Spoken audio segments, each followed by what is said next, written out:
বিসমিল্লাহির রহমানির রহিম। ষষ্ঠ শ্রেণীর সুপ্রিয় শিক্ষার্থীবৃন্দ, আসসালামু আলাইকুম ওয়া রাহমাতুল্লাহ। আজকের ভিডিওটা তৈরি করছি তোমাদের জন্য। এখনো যারা আমাদের চ্যানেলটি সাবস্ক্রাইব করেননি, দ্রুত চ্যানেলটি সাবস্ক্রাইব করে চ্যানেলের সঙ্গে যুক্ত থাকুন। প্রিয় শিক্ষার্থীরা, পৃথিবীতে এই যে ঘূর্ণায়মান পৃথিবীতে আমাদের অনেক কিছু জানার বাকি রয়েছে, অনেক কিছু শেখার বাকি রয়েছে। মানুষ জীবন থেকে শিক্ষা গ্রহণ করে, প্রকৃতি থেকে শিক্ষা গ্রহণ করে, স্কুল কলেজ মাদ্রাসা বিশ্ববিদ্যালয় থেকেও শিক্ষা গ্রহণ করে। তাহলে মানুষের জীবনে সবচেয়ে বড় যে শিক্ষাটা, সেটা হলো সময়ের শিক্ষা। সময় এবং সমুদ্রের স্রোত এটা কারোর জন্য অপেক্ষা করে না। যেহেতু প্রিয় শিক্ষার্থীরা, সামনেই তোমাদের অর্ধবার্ষিক পরীক্ষা, ক্লাসে তোমরা নানাজন নানাভাবে আমাকে প্রশ্ন করো। তো আমি দেখেছি পরীক্ষা নিয়ে অনেকেই চিন্তিত, একটু সন্ত্রস্ত। তাই ভয়কে জয় করে সামনে এগিয়ে যেতে হবে। নতুন বই তোমাদের জন্য, পঞ্চম শ্রেণীতে তোমাদের একটা প্রশ্ন কাঠামো ছিল একরকম, ষষ্ঠ শ্রেণীতে তোমরা সৃজনশীল প্রশ্ন কাঠামো পেয়েছ। এখন সৃজনশীল সম্পর্কে সকলের বা অনেকেরই সঠিক ধারণা না থাকার কারণে তোমরা পরীক্ষায় ভালো নাম্বার অর্জন করতে পারো না। সেই জন্য আজকের ভিডিওতে আমি ইসলাম শিক্ষা পাঠ্যপুস্তকের আলোকে সৃজনশীল সম্পর্কে একটি সহজ ধারণা দেব। শুরুতে আমাদেরকে জানতে হবে যে সৃজনশীল আসলে কি। সৃজন মানে সৃষ্টি করা, শীল মানে সৃজনশীলতা হলো সৃষ্টি করার মতো যোগ্যতা অর্জন করা। সেক্ষেত্রে আমাকে বা তোমাকে সর্বপ্রথম যে বিষয়টা জানতে হবে, আমি তোমাদেরকে বলবো, সেটা হলো সৃজনশীল প্রশ্নের কাঠামোটা যদি জানো এবং সেই আদলে যদি পরীক্ষায় খাতা সুন্দরভাবে উপস্থাপন করতে পারো, তাহলে ইনশাআল্লাহ ভালো করবে। সৃজনশীল প্রশ্নের ধাপ বা স্তর চারটি, এটা অবশ্যই মাথায় রাখতে হবে সৃজনশীল প্রশ্নের উত্তর করার সময়। ক জ্ঞান, খ অনুধাবন, গ প্রয়োগ, খ উচ্চতর দক্ষতা। ক এর জন্য 1 নাম্বার বরাদ্দ থাকে, খ এর জন্য 2 নাম্বার, গ এর জন্য 3 নাম্বার, ঘ এর জন্য 4 নাম্বার। তোমরা অনেক সময় প্রশ্ন করো শিক্ষার্থীরা যে স্যার ক এর জন্য কতটুকু লিখবো, খ এর জন্য কতটুকু লিখবো, গ এর জন্য কতটুকু লিখবো, ইত্যাদি ইত্যাদি। তো সেক্ষেত্রে আমি বলবো প্রিয় শিক্ষার্থীরা, তোমরা সবসময় যে জিনিসটা মাথায় রাখবে সেটা হলো প্রত্যেকটা জ্ঞানমূলক প্রশ্নের উত্তরে একটি জ্ঞান অবশ্যই থাকতে হবে। আর সেই জ্ঞানটা হতে পারে একটা শব্দে অথবা একটা বাক্যে, সর্বোচ্চ একটি প্যারায় লিখতে হবে, অর্থাৎ একের মধ্যে সীমাবদ্ধ থাকবে। হয়তো একটা শব্দ হবে, নয়তো একটা বাক্য হবে, অথবা সর্বোচ্চ যদি হয় তাহলে একটা প্যারা থাকবে, প্যারাটা ভাগ করা যাবে না। তো এভাবে লিখতে হবে। এরপরে খ এর উত্তরের ক্ষেত্রে তোমাকে যেটা মাথায় রাখতে হবে, এখানে দুটি অংশ থাকবে এই খ এর উত্তরে। একটি অংশে থাকবে জ্ঞান, আরেকটি অংশে থাকবে অনুধাবন। সেক্ষেত্রে দুটি প্যারায় বিভক্ত করে তোমাদের লিখতে হবে অবশ্যই, তাহলে দেখতেও সুন্দর লাগবে এবং যিনি খাতা দেখবেন তার কাছেও এটা অনেক তার মনটাকে পুলকিত করবে তার লেখাটা। প্রথম অংশে জ্ঞান থাকবে আর দ্বিতীয় অংশে বা দ্বিতীয় প্যারায় থাকবে অনুধাবন।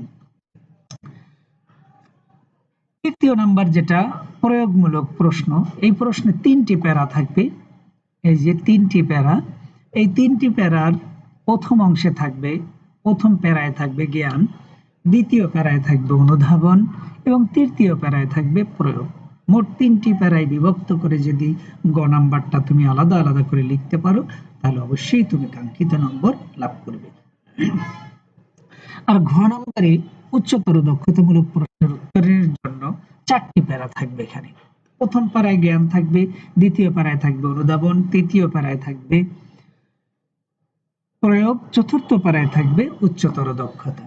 সৃজনশীল প্রশ্নের ক্ষেত্রে উত্তরের ক্ষেত্রে দেখা যায় অনেক শিক্ষার্থী এই জ্ঞান অনুধাবন প্রয়োগ উচ্চতর দক্ষতা আলাদা আলাদা করে লিখতে পারে না বিধায় তারা কিন্তু কাঙ্ক্ষিত নম্বর পেতে পারে না। প্রিয় শিক্ষার্থীরা, তোমাদের জন্য আমি একটা সৃজনশীল নিয়ে এসেছি এক্সাম্পল হিসেবে, যেখানে আমি তোমাদেরকে দেখিয়ে দিব যে জ্ঞান অনুধাবন প্রয়োগ উচ্চতর দক্ষতা কিভাবে আলাদা আলাদা করে তোমরা লিখতে পারবে।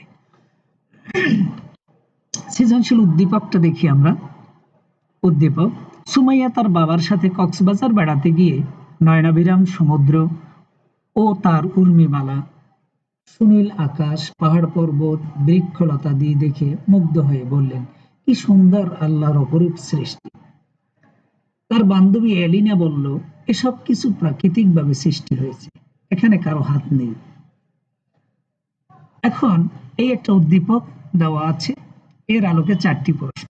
দেখো, আকীদা শব্দের অর্থ কি? এখানে আকীদা শব্দের অর্থ কি, এই প্রশ্নটার পরিবর্তে এরকম আসতে পারে যে আকাইদ কি, অর্থাৎ আকাইদ কাকে বলে। যেহেতু তোমরা ছোট 6-এ পড়ো, সবাই মাত্র সৃজনশীল তোমাদের সামনে, এই জন্য তোমাদের উত্তরটাও খুব সহজ ভাষায় হবে, প্রশ্নগুলো সহজ হবে ইনশাআল্লাহ। তাহলে আকীদা শব্দের অর্থ কি? ক, এখানে একটা জ্ঞান আছে। খ, তাওহীদ বলতে কি বোঝায়? এখানে জ্ঞান অনুধাবন আছে। গ নম্বরে সুমাইয়ার ধারণা কিসের অন্তর্ভুক্ত, ব্যাখ্যা করো 3। আর ঘ নাম্বার বলছে এলিনার বিশ্বাস কিসের পরিপন্থী, এই বিশ্বাস হযরত ইব্রাহিম আলাইহিস সালাতু ওয়াস সালাম কিভাবে লাভ করেছিলেন। এখানে 4টি প্রশ্ন রয়েছে। চলো আমরা প্রশ্নের গুলোর উত্তর একদম সুন্দরভাবে খাতা কিভাবে উপস্থাপন করবে। দেখো প্রিয় শিক্ষার্থীরা, এটা একটা খাতার মার্জিন, ডান বাম দিকে, এই ডান দিকে, উপরে সব দিকে কিন্তু মার্জিন করা আছে। অবশ্যই খাতার বাম দিকে 1 ইঞ্চি মার্জিন, উপরেও 1 ইঞ্চি মার্জিন করে তোমরা লেখার চেষ্টা করবে। এদিকেও দেখো অ্যালাইনমেন্ট ডান দিকে সমান, একদিক প্রত্যেকটা লাইন ডান দিকে সমান আছে। চলো আমরা উত্তরটা দেখে নিই। সামনে কিন্তু আরো মজার বিষয় রয়েছে। সংক্ষিপ্ত প্রশ্ন। 1 নং প্রশ্নের উত্তর খাতার ঠিক মার্জিনের মাঝ একদম মিডলে লিখবে, এরপরে নিচে লিখবে ক, খাতার মাঝখানে। অবশ্যই এটা নীল কালি দিয়ে লেখার চেষ্টা করবে। উত্তর: আকীদা আরবি শব্দ, আকীদা শব্দের অর্থ বিশ্বাস। এনাফ, যথেষ্ট, এতটুকু উত্তর। এরপরে খ নাম্বার, এটাও ক বরাবর একদম নিচে সোজা বরাবর খাতার মাঝখানে থাকবে। তাহলে মাঝখানে একটু গ্যাপ সৃষ্টি হবে, একটু ফাঁকা সৃষ্টি হবে, তখন তোমার খাতাটা দেখতে ভালো লাগবে। আর তোমাদের খাতার যেহেতু প্রথম পৃষ্ঠায় সাধারণত অল্প জায়গা থাকে, তাহলে সেক্ষেত্রে 1 নম্বরের এই ক নাম্বারটা লিখেই অন্য কোনো প্রশ্নের উত্তর না করে সরাসরি 2য় পৃষ্ঠায় চলে যাওয়াটা তোমাদের জন্য উত্তম হবে। খ নম্বরের প্রশ্নটা ছিল তাওহীদ বলতে কি বোঝায়। তাহলে এই প্রশ্নের উত্তরটা তোমরা এভাবে লিখতে পারো। দেখো এখানে 2টি প্যারা অটোমেটিক সৃষ্টি হয়ে গেছে। একটা দেখো সবুজ আর একটা লাল, উপরের অংশটা জ্ঞান, নিচের অংশটা অনুধাবন। জ্ঞান কি নিয়েছি আমি? তাওহীদ আরবি শব্দ, তাওহীদ শব্দের আবিধানিক অর্থ একত্ববাদ। তাহলে শাব্দিক যে পরিচয়টা রয়েছে, এই শাব্দিক পরিচয়টাই মূলত তাওহীদের জ্ঞান। মোটামুটি তাওহীদের জ্ঞান সম্পর্কে তোমার একটা প্রাথমিক জ্ঞান রয়েছে, তা বোঝাবে এতটুকু লেখার মাধ্যমে। এবার অনুধাবনটা কি? অর্থাৎ তাওহীদ সম্পর্কে তোমার ডিপ লার্নিং, গভীর জ্ঞান। ইসলামী শরীয়তের পরিভাষায় আল্লাহ তাআলাকে এক ও অদ্বিতীয় সত্তা হিসেবে বিশ্বাস করাকে তাওহীদ বা একত্ববাদ বলা হয়। তাওহীদ বলা হয়, এতটুকু লিখলে হয়ে যায়, বাংলা অংশটা না লিখলেও চলবে। তাহলে এতটুকু যদি তুমি লেখো, তাহলে 2টি প্যারা হয়ে গেল, একটা জ্ঞান আর একটা অনুধাবন। ক্লিয়ার? এরপরে আমরা চলে যাব গ নাম্বার প্রশ্ন। এটাও খাতার ঠিক মাঝখানে লিখে সবুজ কালি দিয়ে লিখবে, 2 পাশে ব্র্যাকেট দিয়ে নিচে একটা আন্ডারলাইন করে দিবে। বেশি মানে সৌন্দর্য বাড়ানোর জন্য বেশি দাগ টানা যাবে না। তাহলে ওখানে প্রশ্ন ছিল যে সুমাইয়ার ধারণাটা কিসের অন্তর্ভুক্ত। তাহলে উদ্দীপকে বর্ণিত সুমাইয়ার ধারণাটি তাওহীদের অন্তর্ভুক্ত। এই যে দেখো, এতটুকুর মধ্যেই কিন্তু তোমার জ্ঞান চলে আসছে। হ্যাঁ, উদ্দীপকটা পড়ে তুমি কিন্তু জ্ঞান লাভ করছো। তাহলে সৃজনশীলের এই যে প্রথম অংশটা জ্ঞান চলে আসছে, অর্থাৎ উদ্দীপকে বর্ণিত সুমাইয়ার ধারণাটি তাওহীদের অন্তর্ভুক্ত, জ্ঞান চলে আসছে। এখন অনুধাবন কি? অনুধাবন হলো এই তাওহিদ সম্পর্কে তোমার কোনো জানা আছে কিনা, হ্যাঁ, এই সম্পর্কে তুমি কিছু জানো কিনা, এইটাই হলো তোমার অনুধাবন। এই যে তাওহিদের পরিচয়টা এখানে দিয়ে দেবা। কি ইসলামী শরীয়তের পরিভাষায় আল্লাহ তাআলাকে এক ও অদ্বিতীয় সত্তা হিসেবে বিশ্বাস করাকে তাওহিদ বা একত্ববাদ বলা হয়। তাহলে এই জ্ঞান চলে গেল, এই অনুধাবন পেলাম। সাধারণত তোমাদের বাজার থেকে যে বইগুলো কেনো সেই বইগুলোতে কিন্তু উত্তর এভাবে মানে দেওয়া থাকে না, ওরাও তার মন মর্জি অনুযায়ী লিখে দিয়েছে। সাধারণত বাজারের গাইডগুলো কিন্তু শিক্ষকরা লিখেন না, এগুলো বিভিন্ন বিশ্ববিদ্যালয়ের শিক্ষার্থীদেরকে দিয়ে ছাত্রদেরকে দিয়ে লেখানো হয়। এই জন্য এদের সঠিক ধারণা না থাকার কারণে এরা কিন্তু এই জ্ঞান অনুধাবন আলাদা আলাদা করে অনেক বইতেই কিন্তু লেখেন না। এরপরে উচ্চতর দক্ষতা এই প্রয়োগ, অর্থাৎ এইটা তো গ নাম্বার প্রশ্ন, এখানে জ্ঞান থাকবে, অনুধাবন থাকবে এবং প্রয়োগ। এখন প্রয়োগটা আমরা দেখি। উদ্দীপকে সুমাইয়া তার বাবার সাথে কক্সবাজার বেড়াতে গিয়ে নয়নাভিরাম সমুদ্র, তার উর্মিমালা, সুনীল আকাশ, পাহাড় পর্বত ও বৃক্ষলতাদি দেখে মুগ্ধ হয়ে বললেন, কি সুন্দর আল্লাহর অপরূপ সৃষ্টি। কেননা আল্লাহ তাআলাই একমাত্র সৃষ্টিকর্তা, পালনকর্তা, রিজিকদাতা। তিনি ব্যতীত ইবাদতের যোগ্য কেউ নেই। তিনিই হলেন একমাত্র ইলাহ। আল্লাহ ছাড়া তাআলার প্রতি এরূপ বিশ্বাসই হলো তাওহীদ, যা উদ্দীপকে সুমাইয়ার মধ্যে লক্ষ্য করা যায়। অর্থাৎ সুমাইয়া এখানে বিশ্বাস করেছে যে সমস্ত কিছুর সৃষ্টিকর্তা একমাত্র আল্লাহ। এই আল্লাহর প্রতি যে একক যে বিশ্বাস, এটাই হলো সুমাইয়ার প্রয়োগ, তিনি প্রয়োগ করে দেখিয়েছেন। ঠিক আছে প্রিয় শিক্ষার্থী, এভাবে যদি তোমরা জ্ঞান, অনুধাবন এবং প্রয়োগ আলাদা আলাদা করে লিখতে পারো, তোমাকে নাম্বার না দিয়ে কোনো টিচার এড়িয়ে যেতে পারবে না ইনশাআল্লাহ। এরপর দেখবো আমরা ঘ নাম্বার। ঘ নাম্বারটা ছিল সুমাইয়ার বান্ধবী যে এলিনা, সে বলেছিল যে এগুলো প্রাকৃতিক ভাবে সৃষ্টি। তো এখন এলিনার এই বিশ্বাসটা কিভাবে কিসের পরিপন্থী? তাহলে এলিনার এই বিশ্বাসটা ছিল তাওহীদের পরিপন্থী। উদ্দীপকে বর্ণিত এলিনার বিশ্বাস তাওহীদে বিশ্বাসের পরিপন্থী। তাহলে তাওহীদে তার বিশ্বাস না থাকার কারণে সে বলতেছে এটা এমনিতেই প্রাকৃতিকভাবে সৃষ্টি হয়েছে, এই কথাটা এটা তাওহীদের পরিপন্থী। তাও অর্থাৎ পৃথিবীতে কোনো কিছুই এমনিতে সৃষ্টি হয় না, এর একজন স্রষ্টা আছে, সেটা হলো সেই স্রষ্টা হলেন আল্লাহ, আর এর বিশ্বাসের নাম হলো তাওহীদ। তো এবার তাওহীদের পরিচয়টা আবার নিয়ে আসবা। ইসলামী শরীয়তের পরিভাষায় আল্লাহ তাআলাকে এক ও দ্বিতীয় সত্তা হিসেবে মনে প্রাণে বিশ্বাস করাকে তাওহীদ বলে। উদ্দীপকে এলিনা বলে যে সবকিছুর প্রাকৃতিকভাবে সৃষ্টি হয়েছে, এখানে কারো হাত নেই। তার এই ধারণা তাওহীদের বিপরীত। কেননা মহান আল্লাহ তাআলাই একমাত্র সৃষ্টিকর্তা, তিনিই সবকিছু সৃষ্টি করেছেন। তাহলে জ্ঞান পেলে, অনুধাবন পেলে, এই প্রয়োগ চলে গেল। এখন উচ্চতর দক্ষতার জন্য রয়েছে নবী হযরত ইব্রাহিম আলাইহিস সালাতু ওয়াস সালাম কিভাবে এই ধারণাটা, অর্থাৎ এই তাওহীদের ধারণাটা পেয়েছিলেন। এখন বিস্তারিত মানে উচ্চতর দক্ষতা তোমার আছে কিনা ইব্রাহিম আলাইহিস সালাম সম্পর্কে, সেটা তুলে ধরবা। হযরত ইব্রাহিম আলাইহিস সালাম যেভাবে তাওহীদে বিশ্বাস লাভ করেছিলেন, তার পিতা ছিল মন্দিরের পুরোহিত, মূর্তি পূজা করত, তারা তাওহীদে বিশ্বাস করত না। হযরত ইব্রাহিম আলাইহিস সালাম এসব করতেন না, তিনি ভাবতেন মূর্তি ধ্বংসশীল, ইহা কোনো কিছুই স্রষ্টা বা সৃষ্টিকর্তা হতে পারে না, এদের উপাসনা করা ঠিক নয়। এভাবে তিনি স্রষ্টা সম্পর্কে করতে লাগলেন। প্রথমে তিনি ভাবলেন যে আকাশের তারকা, চন্দ্র, সূর্য ইত্যাদি হয়তো মানুষের সৃষ্টিকর্তা, কিন্তু তিনি দেখলেন এরা অদৃশ্য হয়ে যায়, আর যা অদৃশ্য হয়ে যায় তা স্রষ্টা বা ইলাহ হতে পারে না। এভাবে হযরত ইব্রাহিম আলাইহিস সালাতু ওয়াস সালাম বিশ্ব জগতের নানা সৃষ্টি নিয়ে প্রতি লক্ষ্য করে মহান আল্লাহ তাআলার একত্ববাদের সাক্ষ্য প্রদান করেন। প্রিয় শিক্ষার্থীরা, তাহলে আমরা ঘ নম্বরে উচ্চতর দক্ষতার সমাপ্তি করলাম এখানে। তাহলে দেখো, জ্ঞান পেলে, অনুধাবন পেলে, প্রয়োগ পেলে, উচ্চতর দক্ষতা পেলে, এইভাবে যদি 4টি ভাগে বিভক্ত করে তুমি সৃজনশীল প্রশ্নের উত্তর করতে পারো, ইনশাআল্লাহ আশা করা যায় তোমরা ভালো করবে। প্রিয় শিক্ষার্থীরা, চলো এবার আমরা কিছু সংক্ষিপ্ত প্রশ্ন দেখি। তোমাদেরকে 10টি প্রশ্নের উত্তর করা লাগবে। এই প্রশ্নগুলো এটাকে তোমরা সাজেশন আকারেও দেখতে পারো। চমৎকার প্রথম অধ্যায় থেকে আমি তোমাদের কিছু প্রশ্ন এখানে দিয়ে দিয়েছি, এই প্রশ্নগুলোর উত্তর দেওয়ার চেষ্টা করবো। কিভাবে তোমরা 2টি প্যারায় বিভক্ত করে 2 নম্বরের জন্য তোমরা লিখবে। তো এই প্রশ্ন 10টা প্রশ্ন অবশ্যই পরীক্ষায় তোমরা চেষ্টা করবা সৃজনশীলের আগে লিখতে। আগে সংক্ষিপ্ত প্রশ্ন 10টা লিখবে। এই 10-এর মধ্যে যদি 20-এর মধ্যে যদি 20 তুমি পেয়ে যাও বা 18 পেয়ে যাও, তাহলে তোমার এই প্লাস চলে আসা 80, 85, 90 নাম্বার চলে আসতে পারে। চলো 1 নাম্বার যে প্রশ্নটা ছিল সেটা হলো আকাইদ বলতে কি বোঝায়। এটা সৃজনশীলের আবার খ নাম্বারেও থাকতে পারে। আকাইদ আরবি শব্দ। আকাইদ আকিদা শব্দের বহুবচন। আকিদা শব্দের অর্থ বিশ্বাস আর আকাইদ শব্দের অর্থ হলো বিশ্বাসমালা। ইসলামের মৌলিক বিষয়সমূহের প্রতি বিশ্বাসকে আকাইদ বলা হয়, যেমন আল্লাহ তাআলা, নবী রাসূল, ফেরেশতা, আসমানি কিতাব, আখিরাত, আকিদা, তাকদীর ইত্যাদির উপর বিশ্বাস স্থাপন করা। অর্থাৎ ইসলামের যে মৌলিক বিষয়গুলো রয়েছে তার উপর বিশ্বাস স্থাপন করাই হলো আকাইদ।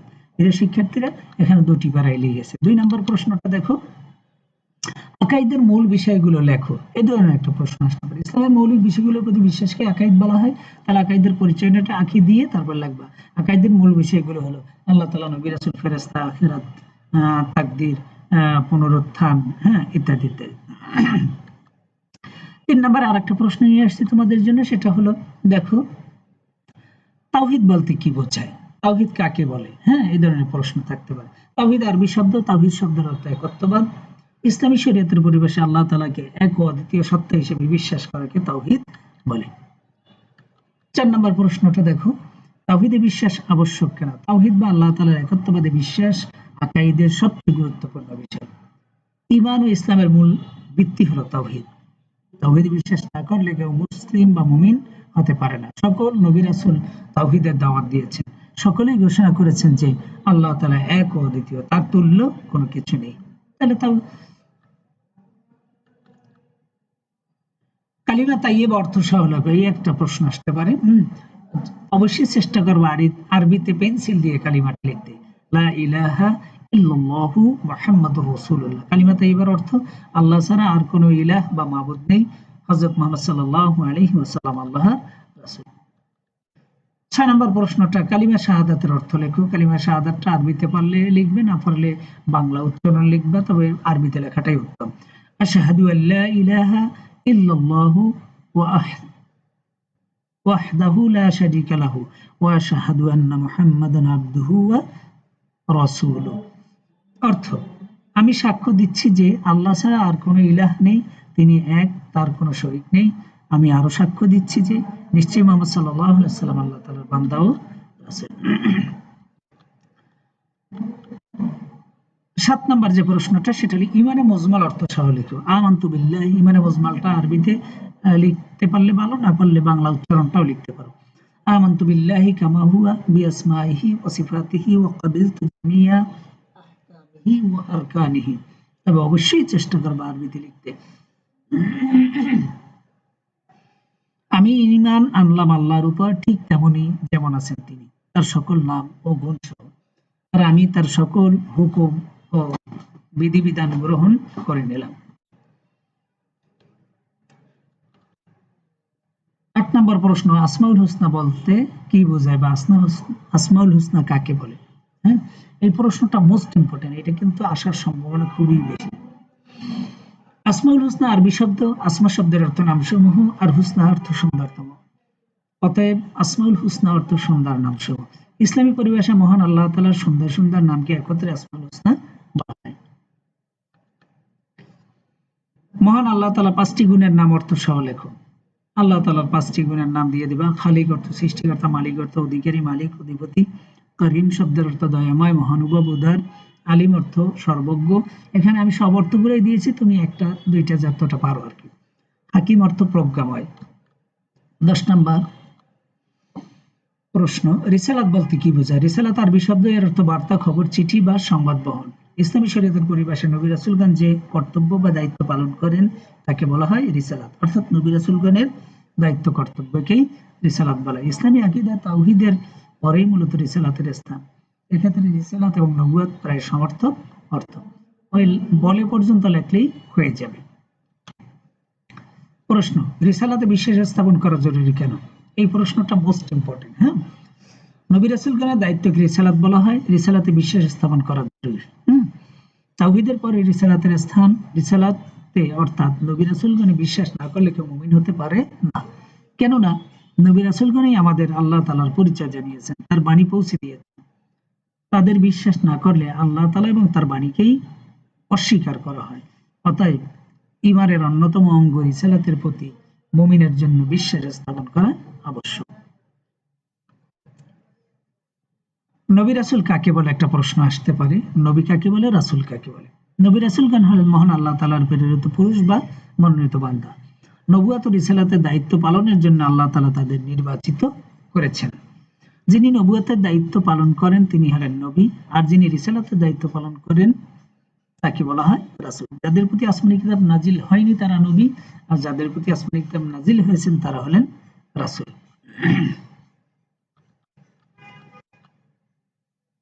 13 নম্বরে নবী রাসূলদের দুটি কাজ লেখো। আল্লাহ তাআলা পৃথিবীতে নবী রাসূলদেরকে নানাবিধ কাজ দিয়ে পাঠিয়েছেন। তাদের মূল কাজ ছিল মানুষকে সঠিক পথ দেখানো, সঠিক পথ প্রদর্শন করা। তাদের দুইটা প্রধান কাজ এখানে নিচে দেওয়া হলো। 1 নম্বরে নবী রাসূলগণ মানুষকে আল্লাহর পরিচয় জানিয়েছেন। তারা আমাদেরকে আল্লাহ তাআলা ও সত্য দিনের প্রতি আহ্বান করতেন বা ডাকতেন। 13 নম্বর 14 নম্বর প্রশ্ন, আখিরাত বলতে কি বোঝায়? শেষের দিকে চলে আসছি অধ্যায়ের একদম। আখিরাত আরবি শব্দ, আখিরাত শব্দের আবিধানিক অর্থ পরকাল। ইসলামের পরিভাষায় মানুষের মৃত্যুর পরবর্তী জীবনকে আখিরাত বলা হয়। এই জীবনের শুরু আছে কিন্তু শেষ নেই।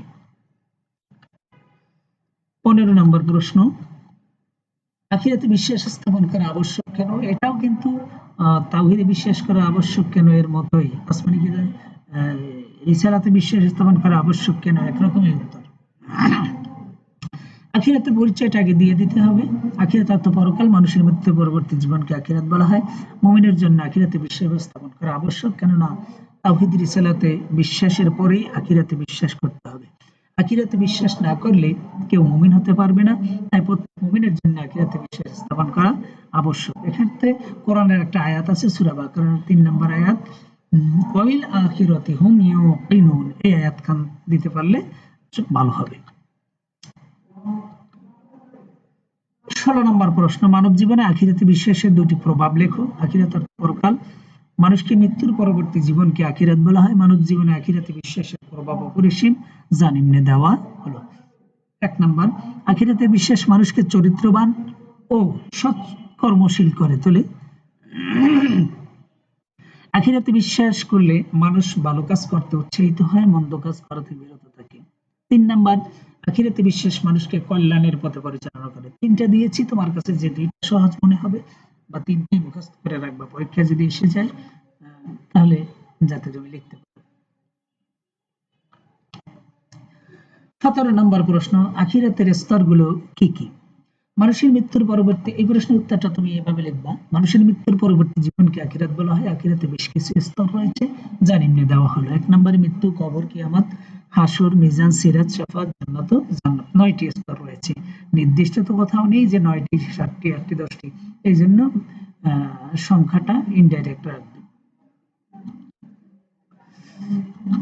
এরপরে আমরা 18 নম্বর প্রশ্নে, এই প্রশ্নটা কিন্তু মোস্ট ইম্পর্টেন্ট, এটা পরীক্ষা তোমাদেরও আসতে পারে। 6 থেকে একদম 10 পর্যন্ত সব ক্লাসে এই প্রশ্নটা আসে। মানুষের দুনিয়া হলো আখিরাতের শস্যক্ষেত্র, ব্যাখ্যা করো। মানুষের দুনিয়ার জীবনকে বলা হয় ইহকাল, আর মৃত্যুর পরবর্তী জীবনকে বলা হয় আখিরাত। দুনিয়া হলো আখিরাতের শস্যক্ষেত্র। শস্যক্ষেত্রে মানুষ যেরূপ চাষাবাদ করে সেরূপ ফসল লাভ করে। যেমন কেউ ধান চাষ করলে ধান লাভ করে, গম চাষ করলে গম লাভ করে। তেমনি ভালো করে চাষাবাদ করলে ফসল বেশি লাভ করে, আর অলসতার কারণে চাষাবাদ না করে জমি ফেলে রাখলে সে কিছুই লাভ করবে না।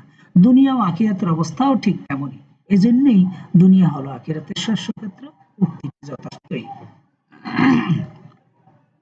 19 নম্বর প্রশ্নে যেটা রয়েছে সেটা হলো হাসর বলতে কি বোঝায়? আখিরাতের একটি স্তর হাসর। আরবি শব্দ, হাসর শব্দের আবিধানিক অর্থ সমাবেশ, ভিড়, চাপ ইত্যাদি। ইসলামী শরিয়তের পরিভাষায় কিয়ামতের পর বহুকাল একমাত্র আল্লাহ পাক বিদ্যমান থাকবেন, অথবা তিনি পুনরায় সমস্ত প্রাণীকে জীবিত করবেন। তার হুকুমে হযরত ইসরাঈল আলাইহিস সালাম দ্বিতীয়বার সিংহে ফুঁক দেবেন, ফলে সমগ্র প্রাণী পুনরায় জীবিত হয়ে হবে। একে বলা হয় মৃত্যুর পর পুনরুত্থান। এ সময় একজন ফেরেশতা সবাইকে আহ্বান করবেন, ফলে সকলে একটি বিশাল ময়দানে সমবেত হবে, আর একেই বলা হয় হাসর। 19 নম্বর, কবরে কি কি প্রশ্ন করা হবে? এটা পঞ্চম শ্রেণীতে হয়তো বা তোমরা পড়ে আসতে পারো বা কোনো এক শ্রেণীতে। পরকালীন জীবনে প্রথম ধাপ বা পর্যায় হলো কবর। একে আলমে বারজাখও বলা হয়। মানুষের মৃত্যুর সাথে সাথে এর জীবন শুরু হয়। এ সময় কবরে দুইজন ফেরেশতা আসবেন, মুনকার এবং নাকির। এই দুইজন ফেরেশতা এসে প্রত্যেক মৃত ব্যক্তিকে 3টি করে প্রশ্ন করবেন। আর এই প্রশ্নগুলো হলো, তোমার রব কে? মান রব্বুকা? তোমার দিন কি? মা দীনুকা? তোমার নবীকে? ওমান নাবিয়ুকা? অথবা রাসূলের প্রতি ইশারা দিয়ে বলবেন, মান হাযার রাজুলু? এই ব্যক্তিকে। যেসব লোকের কবর দেওয়া হয় না, বিভিন্ন অ্যাক্সিডেন্টে পানিতে ডুবে মারা যায় অথবা হারিয়ে যায়, হ্যাঁ, অথবা বিমান দুর্ঘটনায় এমনভাবে ক্রাশ হয়েছে তার অস্তিত্বই খুঁজে পাওয়া যায়নি, এইরকম মানুষেরও কিন্তু এই প্রশ্ন থেকে রেহাই দেওয়া হবে না। 20 নম্বর প্রশ্ন, এইটাই মনে হয়। প্রিয় শিক্ষার্থীরা, এবার কিছু জ্ঞানমূলক প্রশ্ন আছে, সেগুলো এরকম। আকাইদ কাকে বলে? উত্তরটা এরকম এক পারায় লিখবা। 2 নম্বরে আকাইদের মূল বিষয়গুলো লেখো। হ্যাঁ, এই যে মূল বিষয়গুলো, এগুলো ইতিপূর্বে চলে গিয়েছে। এরপর 3 নম্বরে তাওহীদ কাকে বলে? হ্যাঁ, কাকে বলে যদি আসে, হ্যাঁ, বা কি আসে, তাহলে এরকম সংক্ষেপে উত্তরগুলো লিখতে হবে। তাওহীদের 2টি প্রভাব লেখো। তাওহীদের 2টি প্রভাব, আখিরাতের 2টি প্রভাব, একই উত্তর কিন্তু। তাওহীদে বিশ্বাস আবশ্যক কেন? এটা অলরেডি চলে গিয়েছে। কালিমা তাইয়্যিবা অর্থ, মহান আল্লাহ তাআলা 5টি গুণের নাম।